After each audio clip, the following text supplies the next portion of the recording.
Hello and welcome to another Demon 212 VC review. Today I'm going to be taking a look at Donkey Kong Country 2 Diddy's Kong Quest. Don't know why the hell they called this one Donkey Kong Country 2. They could have just easily called it Diddy's Kong Quest or even Diddy Kong's Quest, as it should be. I say that because quite simply you don't play as Donkey Kong and the likes, and it's not really, while it's the same game per se, you can tell it's the same people who've done the game and it's the same type of thing. It just feels nothing at all like the first game, looks wise or anything like that. So anyway though, starting the game off, you've got you can copy the game, erase games, so you can copy and erase save files, you can choose language and stuff like that, or you can just choose the files. There's now all sorts of new things to get onto, so I'll show you them in a minute, but I'll get into the actual game and show you the gameplay, which is still pretty much the same. You've got bananas to collect, and 100 bananas gives you, well, an extra life. You've still got the Kong barrels to get your friend out. This time you've got Dixie Kong, so I'll show you her in a little bit. There's enemies are pretty much the same as things. You can just jump on their heads and the likes, or you can spin them and the likes like that there. There's now these new coins, which are one of the new things on the game, and they basically are your currency, those coins. You can also get DK coins, which are there just for bonuses and the likes. Like if you get all of them, you get extra percentage and stuff like that on your game. There's now all sorts of more bonus barrels around, which again, on the last one, they do mini-games, so there's things like find the coin, collect all the stars to get a coin and stuff like that. The animals make a return, but there's now new ones, so there's the likes of a snake, which is like a spring-coiled snake, so he can jump really high and he can move really fast. There's a parrot. I'm actually getting out of breath here seeing all the things. There's a parrot that can fly up and about, and he can spit eggs out now, so you can kill enemies that way. There's obviously Rambi the Rhino's made a return. The Kong letters have made a return, so again you get an extra life from them and the likes. There's now a new way to end the level low, which I'm just about to show you here. Basically you have to hit the target, but if you hit the target from a small jump, like say if you jump from here, then you're probably not going to get anything. However, if you make a high jump like this, then when you land, you hit the target with such force that it fires the barrel up, and you get either a coin or bananas or an extra life or a letter of the Kong letters, so stuff like that. So it is pretty much a straight sequel, but they've added more stuff to it. Personally though, I don't think this game is actually as good as the first game, just quite simply because I don't the gameplay wise it is identical. So gameplay wise the games are pretty much the same, they're both really good gameplay wise. However, because they're both pretty good gameplay wise, then it means you have to start going to the other things to see whether or not you like about the game. And personally, I think the first one's got better backdrops, better music, better enemy sets, better boss fights, because the boss fights on this one, I'll actually try and show you one of them. They've tried to make them a bit, well, too complicated for their own good. The one I'll eventually try and show you, you basically have to hit him and then you have to jump over loads of platforms, then you have to avoid these fireballs and then hit him again, then you have to jump over loads of platforms and the likes. And before it was just you had to avoid the enemy and hit him, and it was a straight left to right avoidance. It was good, it was fun, it was simple. Now they've tried to make the boss fights a bit overly complicated for my likings. But maybe you thought the boss fights were a bit too easy and you wanted a bit more of that. So that's what I'm saying. It's pretty much personal opinion that it comes down to.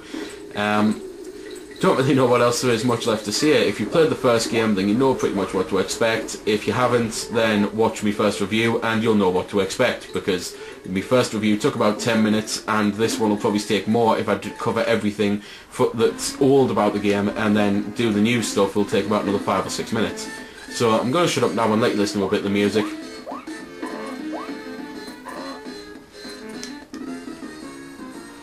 To be fair, it was probably a good idea that I died there, because that was actually one of the old pieces of music from the old game, and I'm supposed to be trying to let you listen to some of the new music, so I'll cover that later on. So, to be fair, might as well just show you pretty much what Dixie can do. Dixie now, she can still run and spin and the likes of what Diddy Kong can do, but Dixie can actually, well, fly, per se. She can glide and the likes. If you've got a run and jump button and the likes, and if you push the button again, then you'll start to do that spin in mid-air, which means you can glide down to platforms. I'll also very quickly try and show you one of the other new aspects, but I'll do it when I'm actually in the boss fight. So now I'll show you the new map stuff. There's the likes of Kong College, where you go there to save now instead of Candy Kong, and she gives you other useless crap information and the likes. Swanky's up there at the very top of the map where the Master's on the pirate ship, and he basically gives you information. There's Swanky's bonus bonanza, where you can actually go and play bonus games, and then there's Funky's flight again, just like last time. However, a lot of the things now actually cost. Sometimes they'll be free, but then you'll have to pay for them. Like this here, you now have to pay 2 coins for this go to actually fly to another world. The mini-games, they also cost and the likes. Saving the game, sometimes that'll be free, but sometimes it'll actually cost you to save the game. But anyway, now that I'm here, it does mean that I can show you the boss fight, and I can show you the other thing that you can do gameplay wise. So I'll shut up now and let listen to a bit of the music, because this has got new music.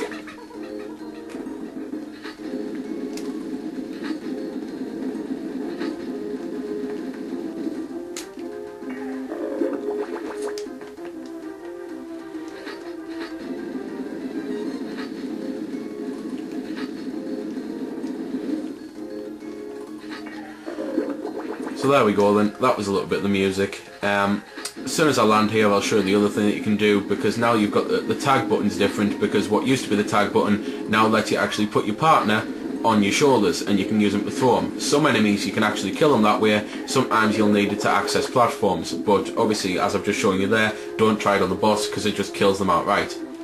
So that's pretty much everything I've got to say about the game. To be fair, I've mentioned the mini games, but I didn't have enough money to go on them, so I'll just try and cut into showing you some of the mini games now.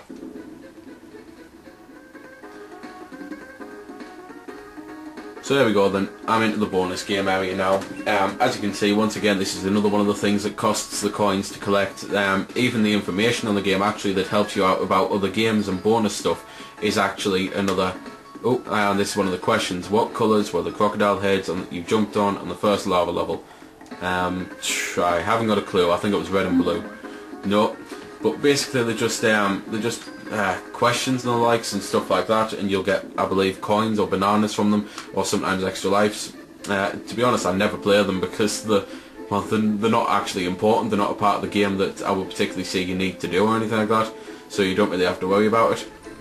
As I was saying though, you will have to basically pay for information and the likes, where you just, well, things that Cranky will basically tell you, like there's a secret over there, but it'll cost you money to find out exactly where it is and the likes. There's sections like this where you can either pay up coins to get something, or you can fight the guy. So pretty much money is what the entire game revolves around, so it will mean that you having to go back and forwards on levels, backtracking to get coins and the likes. So I suppose it adds a bit more lifespan to it, but at the same time it really breaks up from just actually playing the game, which is a real shame. It's one of the other things that I personally think is not as good as on the original Donkey Kong. So there we go then. That's been the review. I hope you found it helpful. I don't score the games because that's based purely on opinion, so instead I'll leave you to make your own mind up. So thanks for watching, and if you've got any questions about the game that I didn't answer in the vid, or that hasn't been answered in the comments, then feel free to ask and I'll help if I can. Also, if you did find it helpful, don't forget to check out my channel, because there's plenty more like this up there, and don't forget to subscribe because there'll be plenty more to come as well. So until next time, this has been Demon212, signing off.